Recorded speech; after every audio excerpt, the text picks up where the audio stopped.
Everyone, you are very warm welcome to our channel love story teller. और आज मैं आपके साथ रणवन की नेक्स्ट स्टोरी लेके आई हूँ। चलिए इसे शुरू करते हैं। यहाँ पर अपने मास्टर के सामने सिंसियरिटी शो करना। यंग मास्टर कहीं ना कहीं प्रिपेयर थे 3 प्लेट वो टोफू खाने के लिए और प्रॉमिस करते हैं कि वो एक भी पीस को बाहर नहीं फेंकेंगे और वो सारे के सारे पीस खाएंगे। चू वेनिंग बहुत ही ज़्यादा सेटिस्फाइड था और उसके चेहरे से जो लुक था वो बहुत ही ज़्यादा क्यूट लग रहा था, क्योंकि यहाँ पर मोरन जो है वो फॉलो करता है उनके पीछे पीछे, और जो कि कहीं ना कहीं अनहैप्पी था जैसे ही वो बहुत सारी चीज़ें देखता है। लेकिन वो एम्परर ताक्ष्याजुन था। वो शूमेंग से होती हुई लड़ाई में अपने आप को कैसे पीछे दिखा सकता था कि वो चू वेनिंग को ऐसे कैसे दिखा सकता था। शूमेंग वहाँ पर सारी चीज़ें खा ले और हमारा मोरन नहीं। चू वेनिंग को लेकर उसका ऑब्सेशन कहीं ना कहीं बहुत ज़्यादा था, तो वो इमीडिएटली चू वेनिंग के सामने हीरोपंती में कहता है कि मैं तो 3 बाउल खा लूँगा।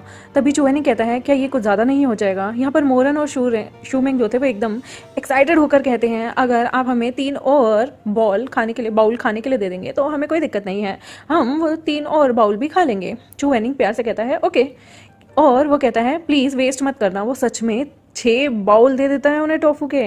मोरन की तो शक्ल देखने लायक थी कि उन्होंने तो सिर्फ तड़ी जमाते हुए चीज़ें कही थी, लेकिन अचानक से जो हमारा चू वेनिंग था उसने सच में उन लोगों के सामने 6 बाउल रख दिए थे। यहाँ पर शीमे जो था वो ज़्यादा डींगे ना मारते हुए वहाँ पर 3 प्लेट ही ले लेता है, 3 बाउल ही ले लेता है। और आपको जैसे कि याद है कि 3 बाउल खाना ही सफिशिएंट होता है एक स्टूडेंट के लिए। और गाइस ये कोई बहुत भर भर के बाउल नहीं होता है, ये सूपी नूडल्स टाइप ही खाना होता है जो ये लोग खाते हैं। यहाँ पर पहले दिन जब एल्डर यू हैंग ने खाना वगैरह बनाया था तो यहाँ पर जो उसके प्यारे प्यारे 3 डिसाइपल्स थे उनके पेट में इतना तगड़ा दर्द हुआ था ना कि सच में उन्हें ऐसा लग रहा था जैसे उन्होंने पता नहीं क्या ऐसी चीज़ खा ली हो। नेक्स्ट डे जब डिसिप्लिनरी एल्डर ने देखा कि चू वेनिंग जो है उसके एक्सप्रेशन बहुत अलग है और मेंगपो लॉबी की तरफ वो जा रहा है, तब वो चू वेनिंग को कहता है कि उसे ब्रिज पे जाकर वहाँ पर काम करना चाहिए, झाड़ू पोछा लगाना चाहिए और वहाँ के जो पिलर्स हैं उन्हें क्लीन करना चाहिए। जो ब्रिज था वो कहीं ना कहीं वहाँ पर बहुत सारा चीज़ें थी, मेन एरिया था, और ब्रिज जो था वो लाइफ एंड डेथ पीक के डिसाइपल्स का रेस्टिंग एरिया था। और वहाँ पर 5 घोड़ों के कैरेज भी थे जो कि वहाँ से अक्सर गुजरते थे। जेड पिलर थे ब्रिज के नीचे, 9 वाइट जेड बीस्ट जिन पे बने हुए थे और 9 सन ऑफ ड्रैगन भी उन पे गुदे हुए थे। वहाँ पर 300 से लेकर 60 शॉर्ट पिलर थे, 300 से लेकर 60 short pillar. Oh my God, यानी कि टोटल 360 पिलर थे। चू वेनिंग चुपचाप फ्लोर पे पोछा लगाता है और जो भी उसे साफ सफाई का काम दिया हुआ था उन जेड बीस्ट को साफ करने का वो करता है। वहाँ पर स्काई जो था वो अचानक से बहुत सारे हवा में बादल मंडराने लगते हैं और क्लास जो थी वो जैसे ही ख़त्म होती है तो बहुत सारे डिसाइपल जो थे वो अपने साथ अम्ब्रेला नहीं लाए थे क्योंकि सुहाना मौसम था। लेकिन अचानक से वहाँ पर सारे के सारे जब भाग रहे होते हैं तो वहाँ पर जो है बारिश शुरू होती है। रेन ड्रॉप जो थी अभी स्प्लैश ही कर रही होती है। तभी चू वेनिंग जो है सबकी तरफ देखता है और दूर से ही उसके चेहरे पे एक स्मॉल सी रिलैक्स स्माइल होती है। और जो बॉयज़ गर्ल्स वहाँ भाग रहे थे वो बहुत ज़्यादा एम्बेरस्ड होते हैं क्योंकि वो अपने साथ छाता नहीं लाए होते। चू वेनिंग जानता था कि वो उनमें से किसी को भीगने नहीं दे सकता। वो आराम से रिलैक्स होता है और सारे डिसाइपल्स जो इधर उधर भाग रहे होते हैं उनके लिए एक बैरियर सेट करता है। वो ये सीन देखते हैं और एकदम से एक बच्चा बोलता है एक बैरियर, ये बैरियर ब्रिज पे किसने बनाया होगा? ये ज़रूर एल्डर श्वांजी ने बनाया होगा। एल्डर श्वांजी इन सब चीज़ों में बहुत ज़्यादा बेस्ट हैं। यहाँ पर जो लोग थे वो उस गोल्डन बैरियर जो कि बना हुआ था ब्रिज के यहाँ उधर नीचे आराम से खड़े थे और वहाँ पर बारिश खत्म होने का इंतजार कर रहे थे। एक बंदा कहता है ये पक्का एल्डर श्वांजी ने किया होगा। इस प्लेस में यहाँ पर इतना ज़्यादा लोगों का ख्याल रखने वाले इकलौते वही हैं। एल्डर श्वांजी जो थे वो उसी के जुरिस्डिक्शन के अंदर वो बंदा काम किया करता था और जुरिस्डिक्शन के अंदर जो काम करते हैं वो जानते हैं कि उनके टीचर्स या उनके शिजोन कितने ज़्यादा हम्बल हैं। तो लोगों को लगता है कि ये काम अक्सर उनके लिए उनके ही जो गुरु हैं उन्होंने किया होगा। लेकिन यहाँ पर चू वेनिंग फेस से नहीं लगता था कि लोगों के लिए कुछ करता होगा, लेकिन उसका दिल बहुत अच्छा था। ये बैरियर बहुत ब्यूटीफुल लगता है उनमें से किसी एक बंदे को और वो कहता है ये तो सच में कितना अमेजिंग और कितना खूबसूरत है। डिसेबल जो हैं वो अपने गीले बालों को लहराते हैं, हंसते हैं और एक दूसरे को कहीं ना कहीं बैरियर में छुपा लेते हैं। वहाँ पर धीरे से सारे लोग रेस्ट करते हैं और चू वेनिंग उस ब्रिज के नीचे था। वो सबकी आवाज़ें सुन रहा था और वहाँ पर चुपचाप खड़ा था। वो देख रहा होता है कि किस तरह से ये जवान लड़के जो हैं ब्रिज के अंदर आराम से शांति से वहाँ खड़े हैं और जैसे ही बारिश खत्म हो जाती है वो सारे के सारे वहाँ से चले जाते हैं। तभी एक आवाज़ आती है शिजुन। वो ये आवाज़ सुनता है तभी चू वेनिंग जो है वो ऊपर की तरफ देखता है। तभी वहाँ पर एक आवाज़ आती है अरे मैं यहाँ हूँ, और वो आवाज़ को जानी पहचानी सी थी। और जैसे ही उस आवाज़ को वो फॉलो करता है वो मोरन की थी। मोरन जो था वो वाइट जेड ब्रिज पे बैठा हुआ था, उसने सिल्वर ब्लू लाइट आर्मर पहना हुआ था। उसकी लेग जो थी वो लेजिली ऊपर की तरफ मंडरा रही थी ब्रिज के ऊपर वो आराम से, और यूथ की आईब्रो बहुत शॉकिंगली डार्क थी। वहाँ पर 2 स्मॉल फैन जो थे उसके आसपास टंगे हुए थे और उसने एक ऑयल पेपर अम्ब्रेला भी जो है पकड़ा हुआ था। उसकी स्माइल जो थी वो डिफरेंट ही होती है। उनमें से एक जो था ब्रिज के नीचे आराम से टुटुरा रहा था और ये वहाँ पर पड़ी हुई पत्तियों को साफ कर रहा था और एक ऊपर कोल्ड रेन में था। यहाँ पर कोई भी एक दूसरे से कुछ नहीं बोलता, जैसे मानो अर्थ और हेवन के बीच में कोई चुप्पी सी साथ गई हो। ओकेजनली विंड और रेन आने पर वो कहीं ना कहीं जानते थे कि इस तरह की चीज़ों में मोरन को पता था कि चू वेनिंग कितना काबिल है। और जब उसने गोल्डन ब्रिज देखा और उसके नीचे चू वेनिंग को देखा तो वो समझ गया था कि ये चू वेनिंग ही है जो कि यहाँ पर बच्चों की हेल्प कर रहा है। मोरन हंसता है और कहता है, एल्डर शुआंजी आप तो गीले हो गए हैं, क्योंकि यहाँ पर सारे उसे एल्डर शुआंजी ही बोल रहे थे। उन्हें लग रहा था कि एल्डर शुआंजी ने किया होगा, लेकिन यहाँ पर एल्डर यू हैंग यानी कि चू वेनिंग ने ये सारी चीज़ें की थी। चू वेनिंग वहाँ पर कहता है, तुम्हें कैसे पता चला मैं हूँ ये? मोरन स्माइल करता है, उसकी आईज कहीं ना कहीं खुशी से झूम रही थी और कहता है, इतना बड़ा बैरियर एल्डर शुआंजी कभी भी सेटअप नहीं कर सकते, एम आई राइट? और ये अगर मास्टर ने नहीं किया होगा तो कौन करेगा? चू वेनिंग, जो कि स्टन रह जाता है सुन के कि मोरन उसके बारे में इतने अच्छे से जानता है। मोरन लेजली एक स्पेल कास्ट करता है और उसके बाद वो प्रोटेक्ट करता है खुद को रेन से। उसे एक आइडिया आता है और वो नीचे की तरफ अपनी छतरी फेंक देता है और कहता है कि आपके लिए है, पकड़ो इसे। और चू वेनिंग फटाफट से उस छतरी को पकड़ लेता है। यहाँ पर ग्रीन बैम्बू हैंडल था उस अम्ब्रेला का, जो कि बहुत ज़्यादा वार्म था और वो जानता था कि ये इस पर थोड़ी थोड़ी धीमी धीमी जो है ड्रॉप्स पड़ी हैं, ड्रॉपलेट पड़ी हुई हैं अम्ब्रेला पे, बूंदा बांधी हुई भी है।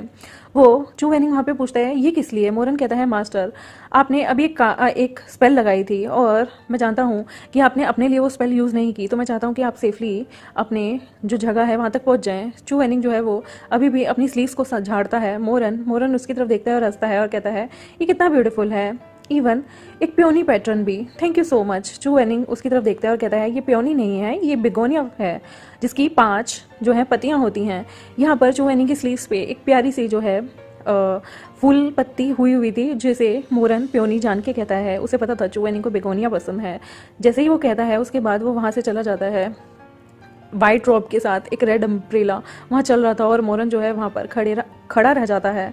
तभी मन में सोचता है, 1 2 3, हाँ इसकी 5 ही पत्तियाँ हैं। और जैसे भी वो पीछे मुड़ के देखता है तब तक चू वेनिंग जा चुका था। मोरन जो है वो अपनी आंखों को नीचे करता है और वो देखता है कि वो अभी भी एक बैरियर के नीचे है। उसके चेहरे पे एक बच्चों वाली स्माइल आती है और धीरे धीरे वो देखता है कि उसके शिजन उसकी नज़रों से बहुत दूर जा चुके हैं। सडनली वो समझ आता है कि वो क्या देख रहा है।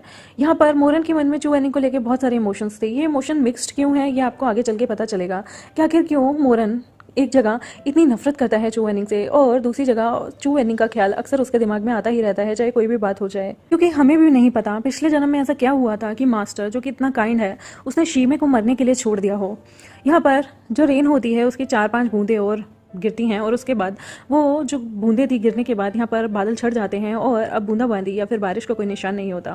वहाँ पर सडनली बहुत सारे हॉर्स आते हैं और एक कैरेज आता है। ऐसा लग रहा था जैसे पूरी हवा को चीरता हुआ वो कैरेज क्लाउड से सीधा नीचे उतरा हो। और वहाँ पर माउंटेन के गेट पे peak of life and death के वहाँ पर एक बैम्बू लिफ्ट होता है, यानी कि एक बैम्बू का जो मैट होता है वो उस घोड़े के वहाँ से ऊपर लिफ्ट होता है। और उसके बाद वहाँ पर एक बंदा अपने हाथ में फ़ैन को फोल्ड किए हुए, उसके कपड़ों पर लाल कलर की टसल्स थी और वो अंदर की तरफ आता है। इमीडिएटली वहाँ पर उस इंसान ने ब्लू बूट्स पहने हुए थे जिनकी एजेस जो थी वो सिल्वर कलर की थी। वो जैसे ही उस कैरेज में से बाहर आता है और वो ग्राउंड पे एकदम बैंग करके जो है नीचे उतरता है। वो मस्कुलर मैन था और उसकी आईब्रो बहुत ज़्यादा थिक थी। उसका जो आर्मर था वो ब्लू और सिल्वर कलर का था और ये और कोई नहीं, ये इंसान 40 साल का हमारे शूमैंग का फादर था। शूमैंग वही है जो मोरन का कज़न है और चू वेनिंग का फर्स्ट डिसाइपल है और ये उसका पिता था जो काफ़ी टाइम बाद घर वापस लौटा था। वो दिखने में काफ़ी रफ था और वो उसके जो फ़ैन था वो स्कॉलर फ़ैन था। वो अक्सर अपने फ़ैन को खोल के हिलाता रहता था और यहाँ पर भी वो ऐसे ही करता है, अपने फ़ैन को खोलता है और अपने पंखे को जो कि हाथ वाला पंखा होता है उसे हिला रहा होता है और उसके फ़ैन पे एक फ़नी सी चीज़ लिखी होती है कि शू लैंग सबसे ज़्यादा ब्यूटीफुल है और दूसरी साइड भी उसने ये लिखा होता कि और बाकी की दुनिया बहुत ही ज़्यादा अगली है।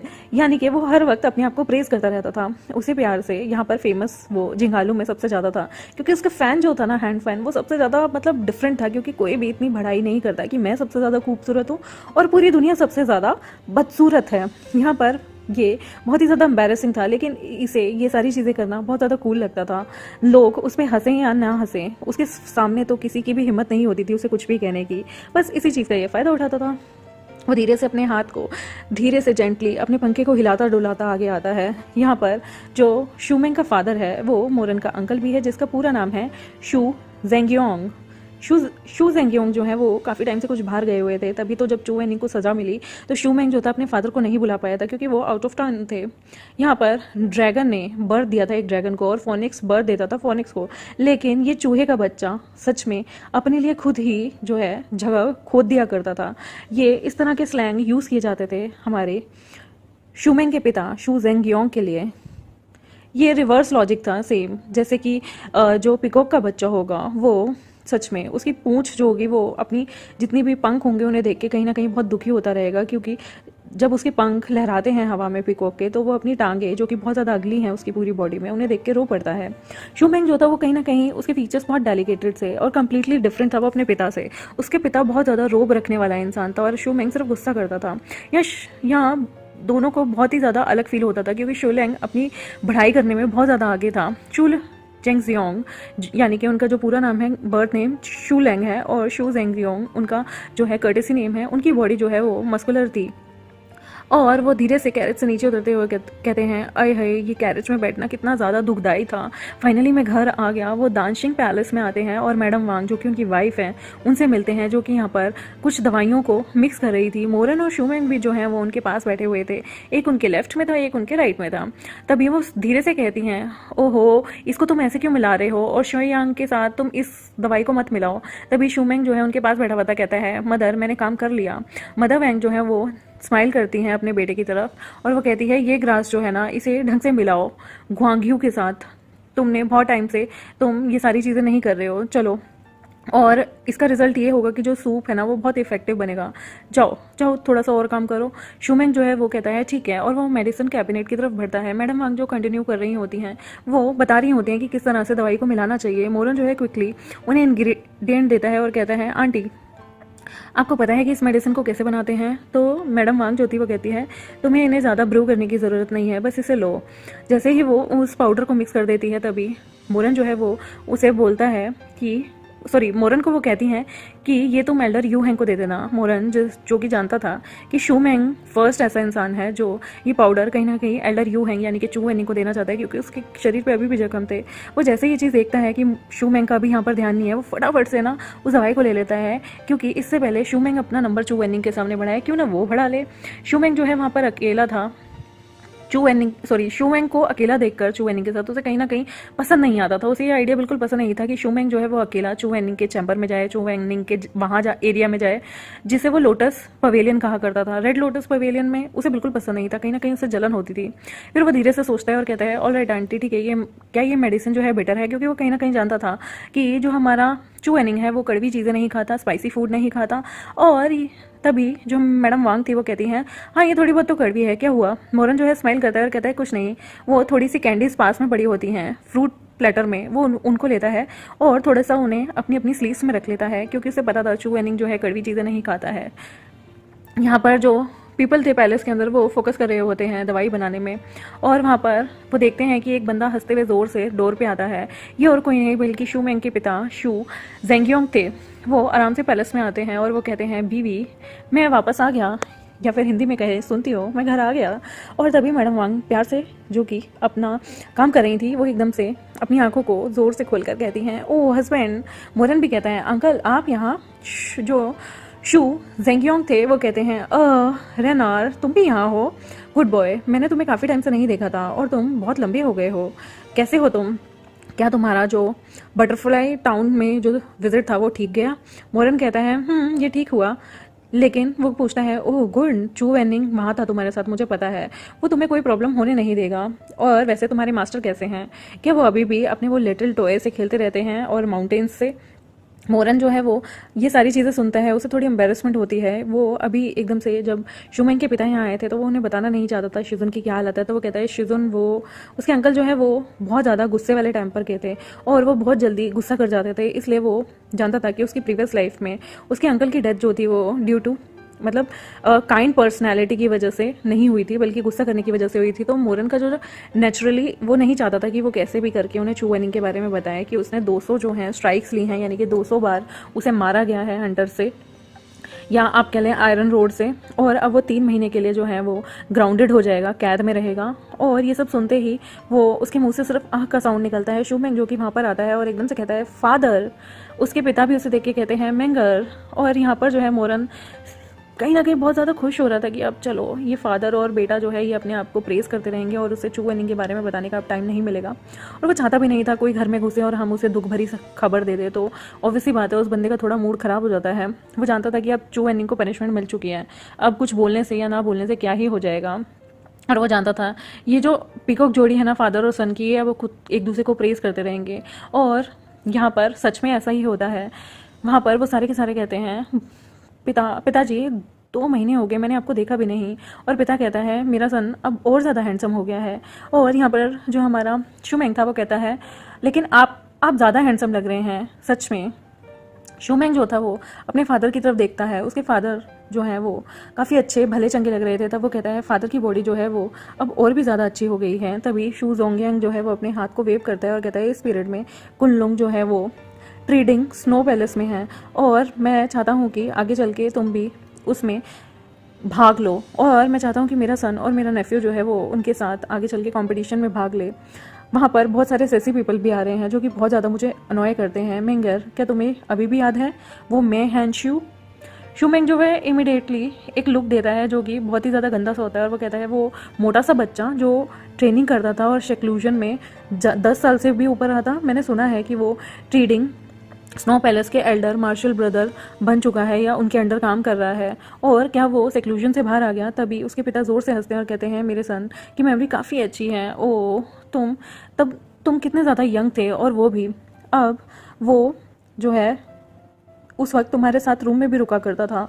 तभी वो कहता है मैं कैसे इस बात को याद ना करूं, वो इतना मोटा था जैसे कोई डॉगी हो और सच में वो लोगों को किक भी किया करता था जब वो सोता था, तो मुझे बिल्कुल पसंद नहीं था वो। ना जाने कितनी बार उसने मुझे भी किक किया था। फादर क्या आपने उसे देखा? तो उसके फादर कहते हैं मैंने उसे देखा। शू मेंग जो है वो प्राउड सन ऑफ हेवन है और नेचुरली यहाँ पर एक कंपटीशन आगे आने वाले टाइम में सबके बीच में होने वाला था। तो उसके पिता कहते हैं कि तुम्हें उस कंपटीशन की अब तैयारी करनी चाहिए। तभी शू मेंग पूछता है कि वो अब कैसा है वो लड़का। यहाँ पर जू जियोंग जो है वो हंसते हैं और कहते हैं अगर मैं कहूँ कि वो इतना अच्छा नहीं है जितने की तुम हो, वो बस एक बॉय है, लेकिन उसका मास्टर जो उसे सिखा रहा है वो उसे जिथर प्ले करना सिखा रहा है और डांस, इवन वो उसे लाइटनेस स्किल भी, यानी कि कैसे हमारे फ्लावर्स को दूर फेंकते हैं या पेपर्स को दूर फेंकते हैं, ये भी सिखा रहा है। तुम्हारा पिता जो है वो मर ही जाएगा हंस हंस के अगर मैं तुम्हें और भी चीज़ें बताऊंगा तो। यहाँ पर शू मेंग जो है वो उसकी नोज़ जो है ट्विच हो जाती है और उसे डिस्कस लगता है कि ये सारी चीज़ें क्या सीख रहा है। वो बेबी फैट जो है वो जिधर से खेलने लग गया है, डांस करने लग गया है और अब वो फ्लावर्स और उनके पेटल्स फेंकने लगा है। वो पूछता है उसकी कल्टीवेशन कैसी है, क्योंकि इतने साल में मी हांशू जो है वो शेक्लूजन में रहा 10 साल से भी ऊपर, और वो शेक्लूजन से अभी कुछ टाइम पहले ही आया है और अब उसने अपनी स्वर्ड भी जो है वो किसी को नहीं दिखाई। जिंगू में किसी को भी नहीं पता उसका अपीयरेंस जो है वो किसी को भी हरा सकता है, ऐसा तो नहीं था। और शू मेंग जो है अब चाहता था कि कल्टीवेशन में उसका कंपैरिजन अच्छे लोगों के बीच में हो और कॉम्पिटिशन्स में वो भी जीते। यहाँ पर शू जेंगसियोंग जो है वो एकदम से आंसर नहीं करता, वो थोड़ी देर सोचता है और कहता है ये ठीक है उसे देखना, लेकिन वो ज़्यादातर लड़ाई नहीं कर पाता और उसकी स्पिरिचुअल जो माउंटेन स्वर्ड कॉन्फ्रेंस में वो आगे आने वाले टाइम में आएगा, तो मैं चाहता हूँ कि तुम्हारे पास चांस होगा उसके साथ कम्पीट करने का।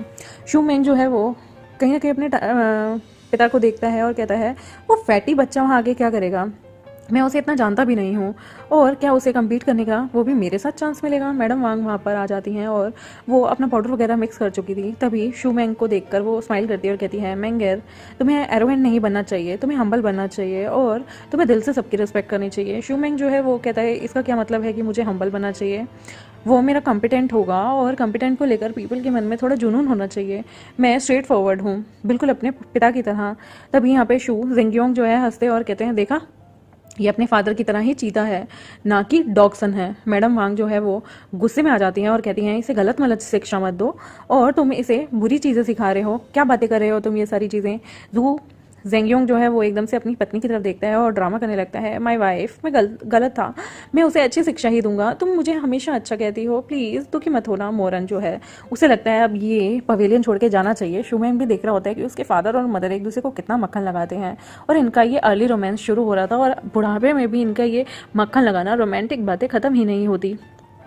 शू मैंग जो है वो जानता था कि एक टाइम पे उसकी मदर को ऐसे बोला जाता है कि शू जेंगयोंग ने किडनैप कर लिया था और तब रूमर है कि इन लोगों की जो फैमिली थी, इसकी मदर की और फादर की, वो कहीं ना कहीं एक दूसरे के ओपोनेंट थी। लेकिन धीरे धीरे उसके पिता को उसकी मदर के से प्यार हो गया और मैडम वैन वांग ऐसी तो नहीं थी लेडी जिसे कोई भी कंट्रोल कर सके, तो वो पैशनेट थी अपने हस्बैंड को लेके, एक्सट्रीमली जेंटल पर्सन थी वो, और वो हमेशा टेंट्रम थ्रो करती थी शू जेंगयोंग को लेके। इन सारे सालों में वो कहीं ना कहीं काफ़ी ज़्यादा जो है डिवोटी थे एक दूसरे को लेकर, हस्बैंड वाइफ। शुमेंग जो है नेचुरली वो बॉदर नहीं करता अपने पेरेंट्स के फ्लर्ट के लिए और वो वहाँ से जाना चाहता था। मैडम वांग जो है वो क्वाइट होती हैं और एकदम से बोलती हैं मेंगर। शुमेंग जो है वो अपना हाथ हिलाता है। मोरन भी अब अपने अंकल आंटी को डिस्टर्ब नहीं करना चाहता था, वो अवॉइड करता है अपने अंकल के क्वेश्चन को और वो नहीं चाहता कि अभी चू वेनिंग की जो पनिशमेंट वाला मैटर है वो उसके बारे में कोई भी बात करे। इवन मैडम वांग ही अगर इसे अंकल को बता दें तो ज़्यादा अच्छा होगा। वो अपनी मेडिसिन उठाता है और वहाँ से स्माइल देते हुए चला जाता है। वो मेडिसिन जो थी वो रेड लोटस पवेलियन में लेके जाना चाहता था। चूवेनिंग इंजर्ड था और उसकी बॉडी काफ़ी वीक थी। इन फ्यू डेज़ में उसने बैरियर भी लगाया जबकि वो इतना ज़्यादा वीक था। इवन उसने जो है वो बैरियर जो है रिमूव नहीं किया था क्योंकि वहाँ पे काफ़ी ज़्यादा बारिश वगैरह भी हो रही थी और उसे नहीं पता था कि मोरन जो है वो एक सीन देखता है। यहाँ पर चू वेनिंग जो था वो नहा रहा था लोटस पॉन्ड के अंदर। ये देखने के बाद थोड़ा चू वेनिंग हैरान हो जाता है और उसे लगता है वो शायद ठीक हो गया होगा चू वेनिंग, तभी वो आराम से नहा रहा है। बट सबसे बड़ी बात थी कि वहाँ पर एक्चुअली 2 पर्सन और थे उस लोटस पॉन्ड के अंदर। एल्डन यू हैंग अकेले ही नहीं नहा रहे थे बल्कि वहाँ पर 2 लोग और भी थे। ये देखकर मोरन को काफ़ी ज़्यादा शॉकिंग फील होता है कि अरे ये कैसे हो गया, और देखते हैं कि उसके साथ जो नहाने वाले पर्सन थे वो कौन 2 और थे। अगर आपको स्टोरी लाइन अच्छी लगी हो तो मेरे चैनल को सब्सक्राइब कर दे, वीडियोज़ को लाइक कर दे, बेल आइकन को प्रेस कर दे। Thank you very much, for bye.